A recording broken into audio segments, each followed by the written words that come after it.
Close your eyes for a moment. Feel the stone under your hand. Hear a cicada somewhere in the trees, and breathe in a perfume of resin and green leaves. That smell is a map.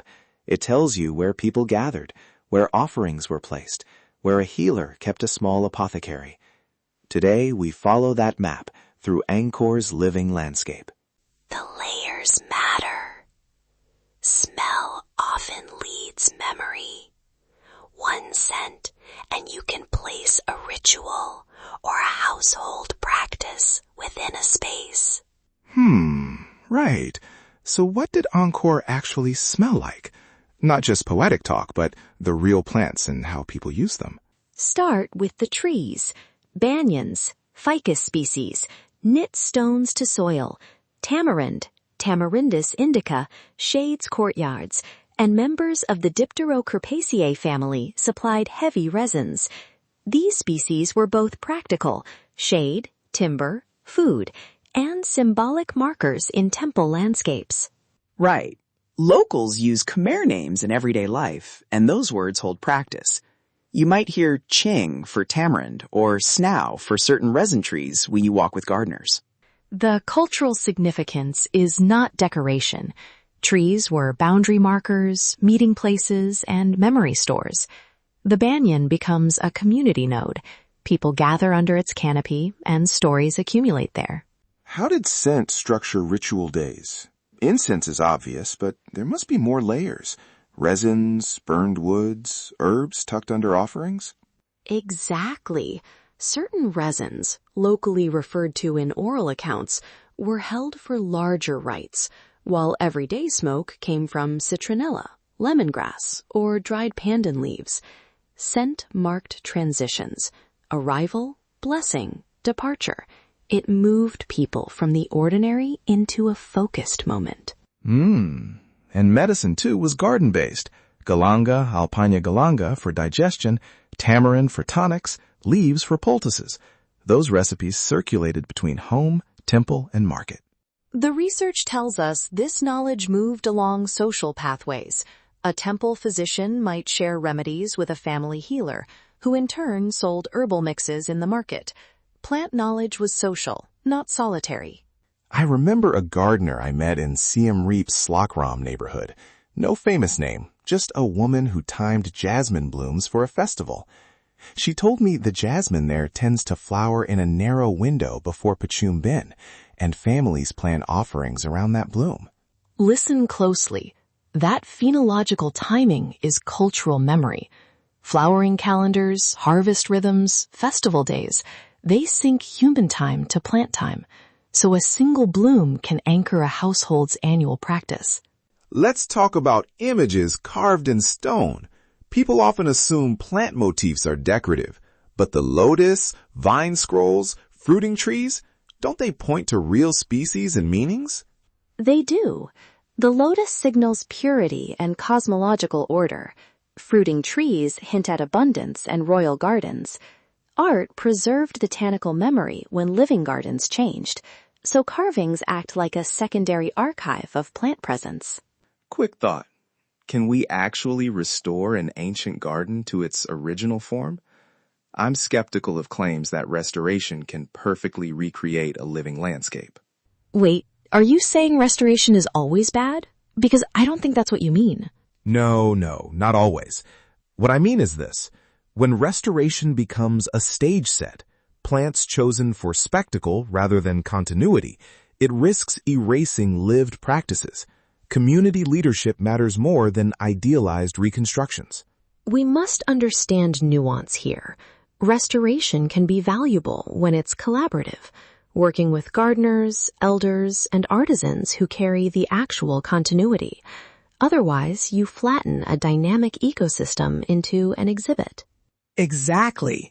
And that's where artisans and healers come in. Some are household makers, some are specialists. Were perfumers and resin mixers household craft or specialized trades in Angkoric times? Both existed. Households made simple incense. Skilled artisans produced complex pastes and fixed scents for textiles or court use. Trade networks mattered. Aromatics could come from inland forests or coastal markets, connecting local practice to broader exchange.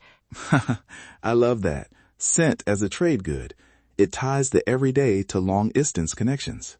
Artisans today are reviving recipes, saving seeds, and teaching youth to identify medicinal plants. These are living practices, not museum pieces. There's a tension, though.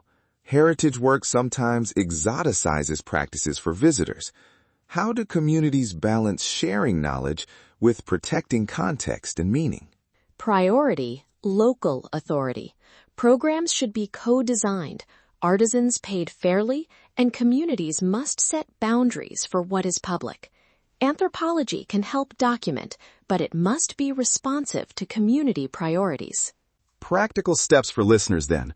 What can someone do to support respectful heritage work around plants and gardens? 3 small things. Support community-led projects financially or by sharing their work.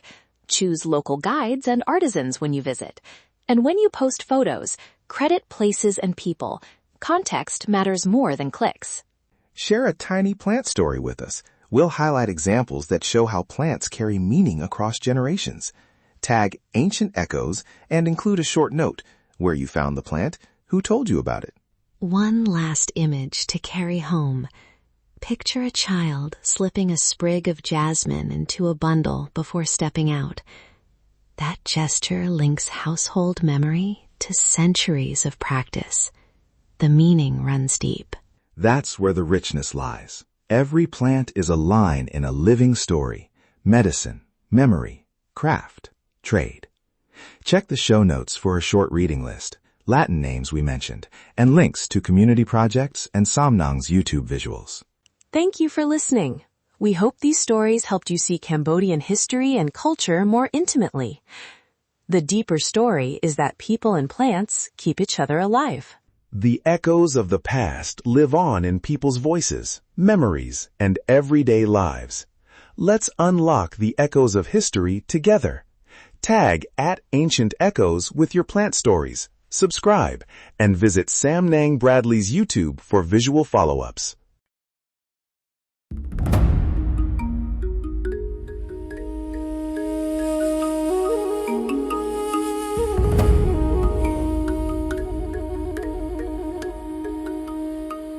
In the quiet of night, I whispered my plea, holding her close, hoping for her decree.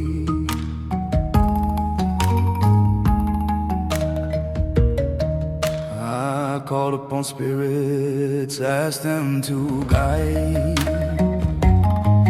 to take her heart and lead her by my side.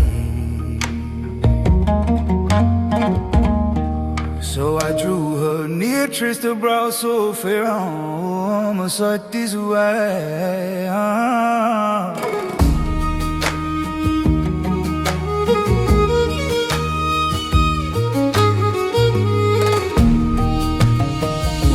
Sacred power, Swahai, mighty spirit awakened. By the master's right, let her heart be gently taken. Let her follow me now by vow and by sign. I hear these words, oh teacher, witness this plea. Oh, my sacred power, Swahai.